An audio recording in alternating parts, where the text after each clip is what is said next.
ایک آدمی کے 4 بیٹے تھے۔ وہ چاہتا تھا کہ اس کے بیٹے یہ سبق سیکھ لیں کہ کسی کو پرکھنے میں جلد بازی کا مظاہرہ نہ کریں۔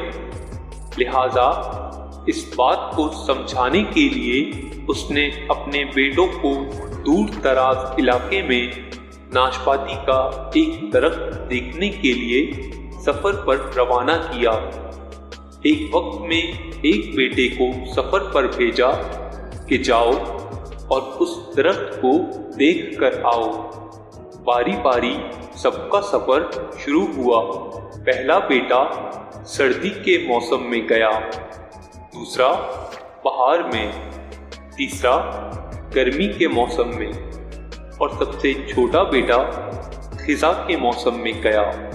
جب سب بیٹے اپنا اپنا سفر ختم کر کے واپس لوٹ آئے تو اس آدمی نے اپنے 4 بیٹوں کو ایک ساتھ طلب کیا اور سب سے ان کے سفر کی الگ الگ تفصیل کے بارے میں پوچھا۔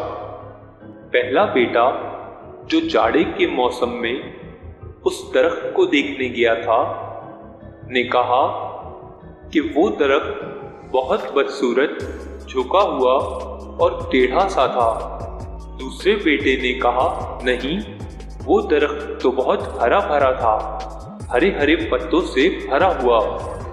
تیسرے بیٹے نے ان دونوں سے اختلاف کیا کہ وہ درخت تو پھولوں سے بھرا ہوا تھا اور اس کی مہک دور دور تک آ رہی تھی، اور یہ کہ اس سے حسین منظر اس نے پہلے کبھی نہیں دیکھا تھا۔ سب سے چھوٹے بیٹے نے اپنے سب بڑے بھائیوں سے اختلاف ظاہر کیا کہ وہ ناشپاتی کا درخت تو پھل سے لدا ہوا تھا اور اس پھل کے بوجھ سے درخت زمین سے لگا زندگی سے بھرپور نظر آ رہا تھا۔ سب سننے کے بعد اس آدمی نے مسکرا کر اپنے 4 بیٹوں کی جانب دیکھا اور کہا تم 4 میں سے کوئی بھی غلط نہیں کہہ رہا، سب اپنی اپنی جگہ درست ہیں۔ بیٹے باپ کا جواب سن کر بہت حیران ہوئے کہ ایسا کس طرح ممکن ہے۔ باپ نے اپنی بات جاری رکھتے ہوئے کہا تم کسی بھی درخت کو یا شخص کو صرف ایک موسم یا حالت میں دیکھ کر کوئی حتمی فیصلہ نہیں کر سکتے۔ کسی فرد کو جانچنے کے لیے تھوڑا وقت ضروری ہوتا ہے۔ انسان کبھی کس کیفیت میں ہوتا ہے تو کبھی کسی اور کیفیت میں۔ اگر درخت کو تم نے جاڑے کے موسم میں بے رونق دیکھا ہے تو اس کا مطلب یہ نہیں کہ اس پر کبھی پھل نہیں آئے گا۔ اسی طرح اگر کسی شخص کو تم لوگ غصے کی حالت میں دیکھ رہے ہو تو اس کا مطلب یہ ہرگز نہیں کہ وہ برا ہی ہوگا۔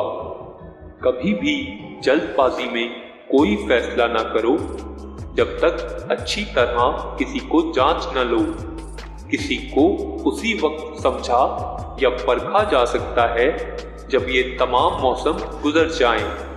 اگر تم سردی کے موسم میں ہی اندازہ لگا کر نتیجہ اخذ کر لو گے تو گرمی کی ہریالی، بہار کی خوبصورتی اور بھرپور زندگی سے لطف اندوز ہونے سے رہ جاؤ گے۔ صرف ایک دکھ پریشانی کے لیے اپنی زندگی کی باقی خوشیوں کو داؤ پر مت لگاؤ۔ زندگی کے ایک برے موسم کو بنیاد بنا کر باقی زندگی کو مت پرکھو۔